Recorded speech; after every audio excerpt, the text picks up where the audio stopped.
میاں ایک دفعہ گیا بارہا دفعہ کہیے کہ یہی موجود ہوں گے ناظر ملک، کیونکہ جب دل دکھتا ہے نا جی چاہتا ہے جا کے آپ نے پسندیدہ پروگرام قصب حال میں رونا دھونا کیا جائے، آہو بکا کی جائے، آواز بلند کی جائے۔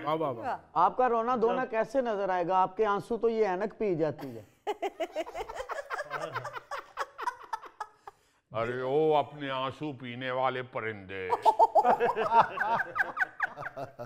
کہنا ہم یہ چاہتے ہیں کہ ابھی 13 فروری کو ریڈیو کا عالمی دن منایا گیا۔ ہاں جی آپ اسی وجہ سے افسردہ ہیں؟ ارے سنو تو صحیح میاں، یہ تو بات ہی نہیں کرنے دے رہے آج۔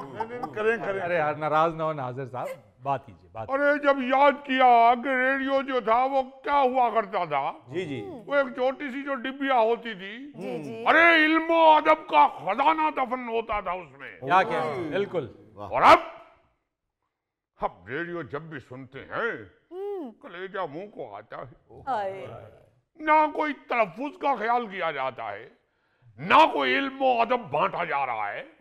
ارے بھائی یہ کون سے بھی پروگرام شروع کر بیٹھے ہو، اور نہ وہ معیار ہے، نہ وہ معیار رہا۔ ابے تھوڑا سا میوزک چنچک چنچک چنچک چنچک چنچک، اپنا پسندیدہ پروگرام جنجک، ارے میاں بات کم ہے اور جنجک جنجک، یعنی کہ وہ ڈبیا میں اب ماچس کی تیلیاں ہیں۔ ارے کیا فضول مثال دی۔ ریڈیو پر بھی بڑی باریک نظر رکھتے ہیں آپ۔ ارے میاں ریڈیو تو ہماری پہلی محبت ہے، پہلی محبت کب بھولتی ہے۔ پہلی سی محبت میرے محبوب نما۔ ہم تو اس محبوب پہ حیران ہیں جو آپ سے محبت مانگ رہی ہے۔ ملک صاحب 100 مجبوریاں ہوندیاں کران دیاں۔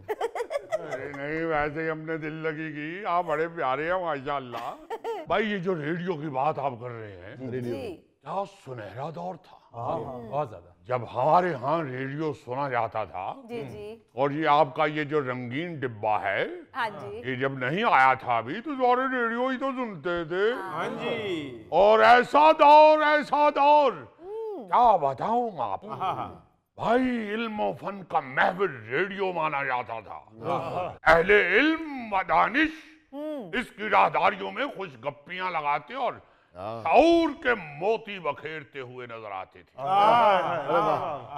بھائی بڑے بڑے ترم خان ریڈیو پہ جا کے بھیگی بلی بن جاتے تھے۔ بھیگی بلی آج کل تو دیکھی ہوگی، بڑی بارش ہوئی ہے،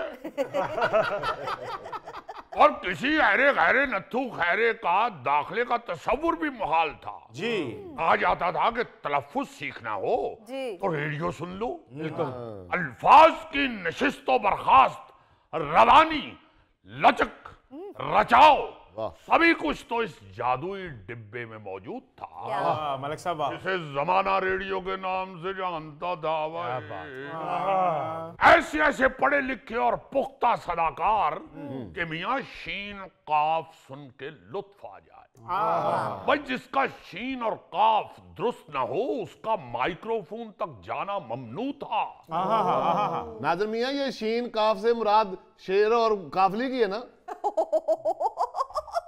یہی زوال ہے فرید میاں۔ خیر انہیں کیا کہیں اب تو صداکار وہ آ گئے ہیں جو گھر سے قسم کھا کے آتے ہیں کہ غلطی سے بھی کوئی ایک آدھ لفظ ٹھیک نہ نکل جائے کہیں۔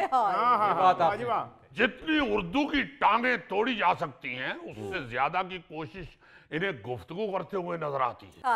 اے بندہ خدا، اس میں کیا حرج ہے کہ اگر ریڈیو کے مائک کے اوپر جانے سے پہلے آپ 4 لفظ پڑھ لیں؟ کوئی صرف بولنا ہی کمال نہیں ہے، بولنے کے لیے خوبصورت الفاظ کا چناؤ بھی کمال ہے۔ یہاں بے تکان بولنے کی ایک دوڑ لگی ہے بھائی، جس میں زبان و بیان اور علم دور کہیں ششدر کھڑے دیکھ رہے ہوتے ہیں کہ یہ کیا ہو رہا ہے۔ مالک صاحب آپ کی اردو بہت اچھی ہے، اندازہ ہوتا ہے کہ آپ نے ریڈیو کیا ہوا ہے۔